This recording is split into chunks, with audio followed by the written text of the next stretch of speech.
back in the 70s, when I was working with Jennings Training Center, it was called Jennings Training Center at that time, I was asked to help start up a workshop program in Jennings County. They did not have a program there, and one of the things that we were going to do there was also include people who were at Muscatatuck State Institution in that workshop program.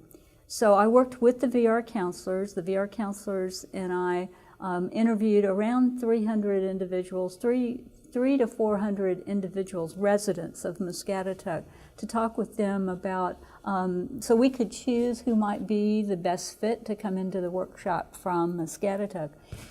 And that was probably one of the most interesting points of my career.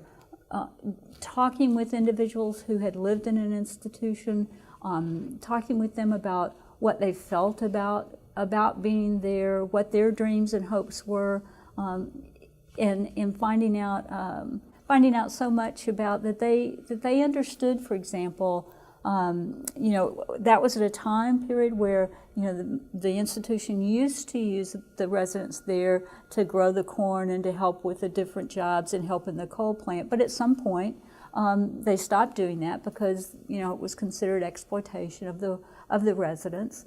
And so I was talking with them after that had occurred, and they were no longer doing that kind of work.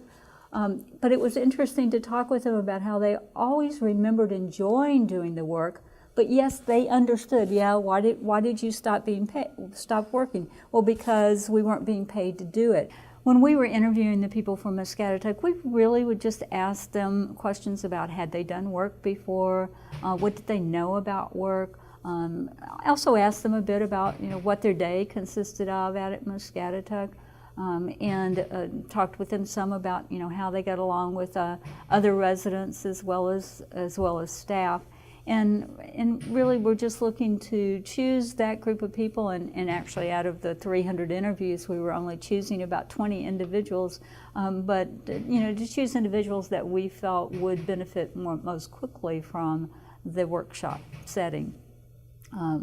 The stories, it was just, I wish I had recorded all of the stories that we heard during those interviews, because everybody, came from different families, and many of them knew why they had been put at Muscatatuck, and certainly, understood that was the place where their families felt they could best be served. One of the things that impressed me about this story was just that by and large, most of the individuals really had a sense of a work ethic, that they wanted to not only work to support, to contribute to their own well-being, but because it was fun, and it gave them something meaningful in their life to work, and the frustration that was not something that they were currently able to do.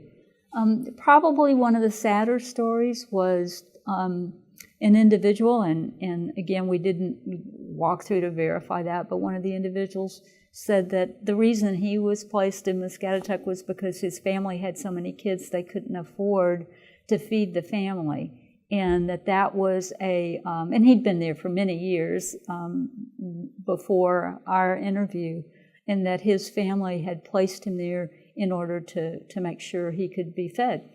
And so that made you think about, some of the others in that institution. That was probably one of the saddest thoughts, were that many people were placed there inappropriately, even in that setting. And when we started the program, there was a bus that would bring them into the workshop every day, and come and pick them up and take them home at night.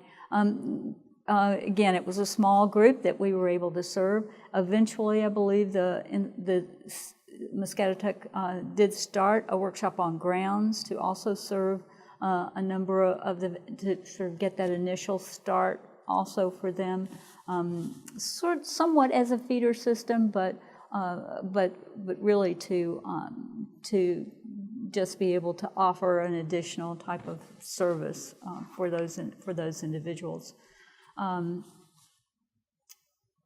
Eventually, of course, you know, Muscatatuck started decreasing their numbers, and so over a long course of years, it took for that to happen. But that was also one of the significant things, I think, in my career, was seeing those institutions close.